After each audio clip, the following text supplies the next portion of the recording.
এর পরের চ্যালেঞ্জে তোমাকে জ্যান্ত কবর দেওয়া হবে। ও মাই গড। তুমি এই কফিনে গিয়ে শুয়ে পড়বে আর আমি প্রচুর মাটি দিয়ে এটাকে সিল করে দেব। তারপর বাকিটা বলছি। তুমি আমাকে বিশ্বাস করো তো? না, তুমি রেডি হলে কফিনে গিয়ে শুয়ে পড়ো। ওখানে একটা হ্যাচ রাখা আছে, তোমার ওটা কাজে লাগবে। তোমার আর এই মইটার দরকার নেই। সরে যাও কার্ল। কফিনটাকে সিল করে দাও। ক্ষমা করো বাইরন, আমার বিশ্বাস হচ্ছে না আমি এটা করছি, কিন্তু আমি নিজেই নিজেকে কফিনে বন্দি করছি। তোমাকে জ্যান্ত কবর দেওয়ার পারমিশন দাও।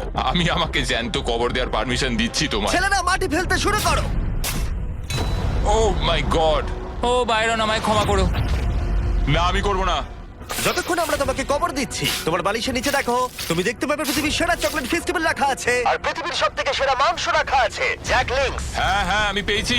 তোমার মাসেলগুলো বড়, তাই না? তা বলতে পারো। আর বড় মাসেলের অনেক প্রোটিন প্রয়োজন হয়, কি তাই তো? একদমই তাই। সেই জন্য আমরা তোমার ওখানে ডুওজ রেখেছি, যেটা খুবই ভালো প্রোটিনে ভরপুর আর সেটা রিয়েল বিফ দিয়ে তৈরি।